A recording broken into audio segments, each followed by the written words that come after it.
Essa semana, quando eu falei do vídeo aqui do Arsenal, né? Rumo ao título, ou seria rumo a uma derrocada ou algo do tipo, eu citei que o City tinha um jogo importantíssimo e difícil pela frente, né, que aconteceu hoje contra o Newcastle. E terminou em vitória. O Manchester City bateu o Newcastle por 2-1, dois gols do O'Reilly, o do Newcastle foi marcado pelo Lewis Hall. E agora oficialmente se coloca na briga. Se solidifica talvez como o principal responsável, o principal adversário direto, não que antes não fosse, mas tipo agora tá a 2 pontos, depende só de si e pode realmente buscar essa taça.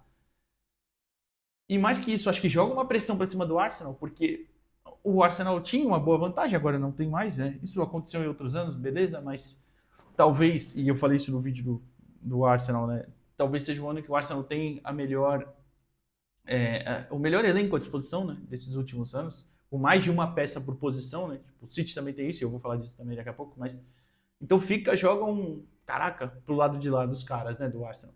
Será que vai dar de novo? Será que vai dar ruim de novo? Será que não vamos conseguir sustentar e tal? Não sei, mas é fato que o City se coloca na briga depois dessa vitória. É um jogo extremamente difícil, o jogo foi muito difícil mesmo, competitivo e muita briga, disputa.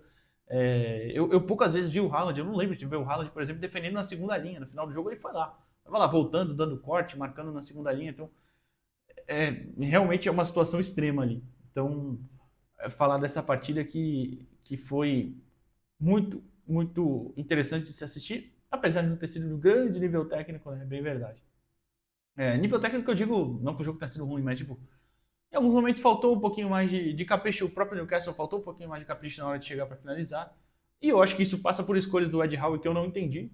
Tipo, a ideia que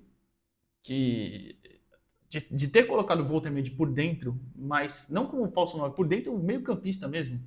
O Newcastle tinha o Tonali por dentro travado, o Ramsey na direita, o Willock mais pela esquerda, e o Voltemate ficou ali por dentro também flutuando. Então se dependia do Gordon lá na frente fazer o papel de 9, né? Não 9 mesmo, e o Elanga jogava mais aberto. Então acho que também isso criou um pouquinho de dificuldade, em que peça que talvez tenha dado um pouco mais de combatividade no meio. Não sei se a ideia foi essa, né? De pensar, tipo, do outro lado você tem Rodri por dentro, Bernardo, que não são caras tão que fisicamente competem tanto, o Rodri, especialmente mais por conta da lesão, né? O'Reilly e Semenyo fechavam também um pouquinho, mas mais pelo lado, né? Pelo corredor lateral, não por dentro necessariamente. Então, eu não sei se essa foi a ideia realmente, mas eu não entendi muito bem no lado ofensivo. Talvez defensivamente tenha conseguido competir, mas no lado ofensivo não entendi tanto. Mas o City é fato que contou com boas atuações ali, né? O Marmoush e o Haaland fazendo essa dupla flutuando bastante, né? O primeiro gol, por exemplo, é uma boa visão disso, né? O Semenyo, o primeiro não, desculpa, o segundo, que é o segundo gol do Riley, que é o de cabeça. O Semenyo coloca essa bola na linha de fundo, o Haaland faz um movimento de ir para fora, né? Meio que atacar a última linha saindo do Burn, né? E o Burn não é um zagueiro rápido, até pelo tamanho dele, até que ele é rápido relativamente pelo tamanho dele, mas não é um zagueiro rápido, né? Com tanta velocidade. Então o Haaland escapa, leva para o fundo e cruza bem, né? E o O'Reilly faz o gol. Acho que é um bom exemplo dessa fluidez ali de movimentação, de não ficar os dois travados dentro da área, tanto o Marmoush quanto o Haaland, né? Então, uma escolha inteligente do Guardiola que vem achando o time, né? Acho que passa muito também por esse encaixe. O Semenyo chegou e jogou, pegou a camisa, colocou como titular e esquece. É uma das principais peças hoje do Manchester City. Mas o O'Reilly mesmo crescendo, o O'Reilly que já fez papel de lateral esquerdo, camisa 10, meia pela esquerda, igual hoje, e vem fazendo todos muito bem. E ainda é um jovem, tá? É bom lembrar, ele é cria do City, já até jogou na seleção, mas é um jovem só de 20 anos ainda. 20, acho que ele completa 21 esse ano, se não me engano é de 2005. Mas é um jogador ainda em formação, né? Mas que já vem entregando em um bom nível. E isso se traduz na confiança do Guardiola de colocar ele em campo e deixar no banco, por exemplo, o Nico Gonzalez, que até começou a temporada, acho que com mais tempo de jogo do que tem tido agora, né? Mas foi uma peça importante ao longo da temporada e vem jogando também ainda. Deixar no banco também o Reijers, né? Que também vem fazendo um bom ano, um cara experiente, vem de um Milan, né? Fazendo uma temporada como principal jogador, talvez lá do Milan, ou um dos principais pelo menos, mas ficou no banco. Então, são funções diferentes, claro, mas tipo, muitas vezes ocupam a mesma zona do campo, é isso que eu quero dizer. E a confiança do Guardiola foi no O'Reilly hoje. Em que pese que eu sei que a freguesia recente, né, de City e Newcastle é bem grande, mas o time do Newcastle é muito bom, é muito competitivo, mesmo tendo algumas peças fora, né? Por exemplo, o Shark é titular muitas vezes, o Livramento também é titular muitas vezes, o Bruno Guimarães, que eu particularmente sou muito fã, acho que é um jogador de muita capacidade e que muitas vezes, até na seleção, ele demonstra menos do que ele já demonstrou no Newcastle, tá? É bem verdade. Mas muitas vezes ele faz bons jogos e o pessoal tem meio que uma birra ainda por jogos ruins que ele tem e não admite isso nos jogos pela seleção brasileira. Mas é um cara aí, por exemplo, que eu acho que deve ser titular na Copa do Mundo, se tiver recuperado e bem fisicamente, né? Já que essa última lesão dele parece que foi mais grave. O Issa também, né? O camisa 9, que estava fora, são peças importantes, mas o próprio City também, né? Não tinha Doku, Kovacic, Vardiol, peças também titulares aí, que, claro, o elenco do City é muito mais vasto, é muito mais completo, né? Então, poucos elencos do mundo têm a capacidade de sair do banco o Cherki e o Foden, por exemplo, né? Poucos vão ter vão poder se dar esse luxo.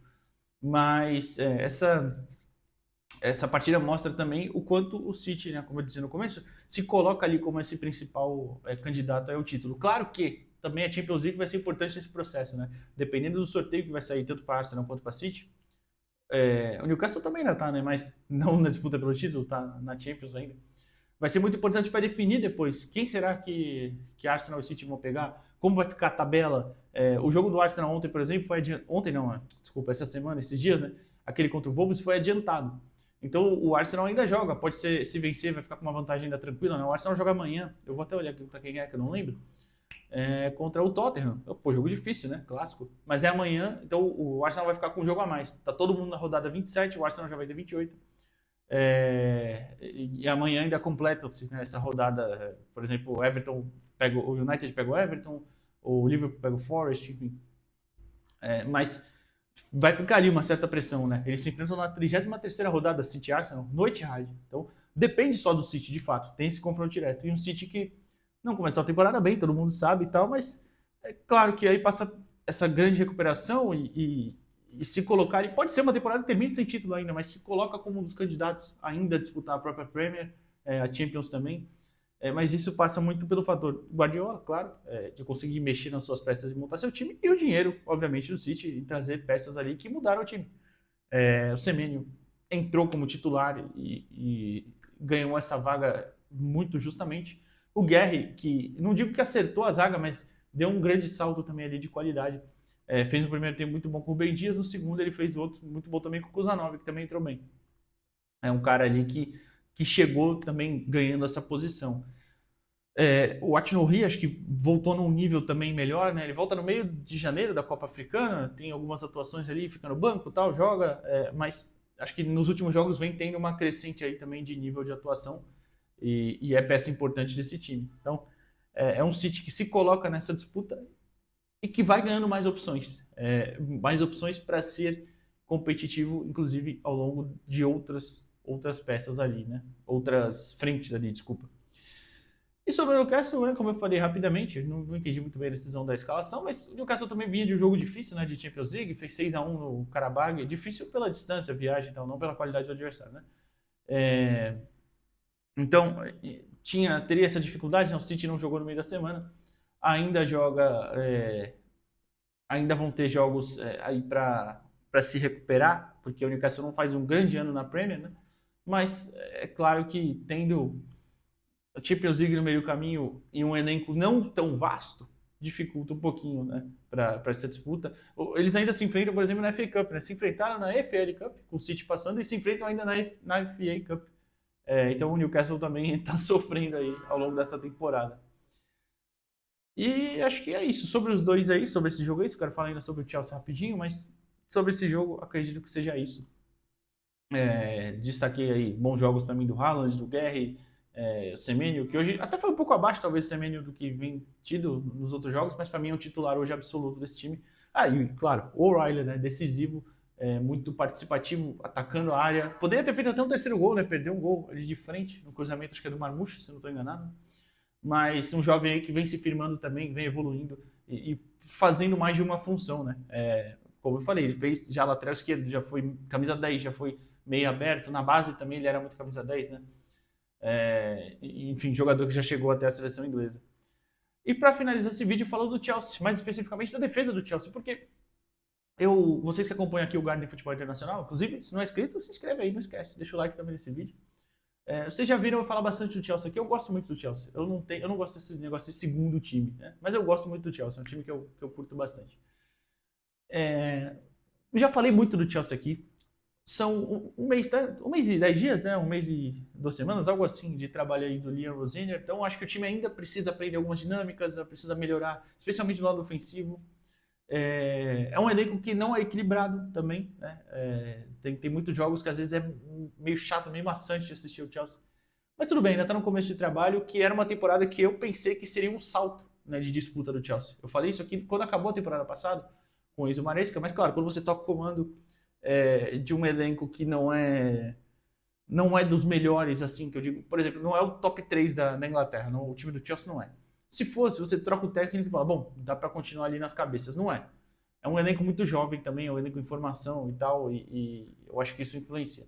Então eu achava que essa temporada era para dar o salto. Não deu o salto, mas tudo bem. Se manter competitivo, acho que a briga vai ser por brigar. Briga vai ser por brigar, é complicado, né? A briga vai ser ainda por tentar a Champions League de novo, né? Hoje é o 4º lugar, amanhã deve ser ultrapassado por Liverpool e United. O United até se empatar já passa, e o Liverpool, se vencer, o Forest também. Quando eu digo que é um time jovem, hoje, por exemplo, a média de idade era 24 anos, né? 24 anos e meio, mais ou menos.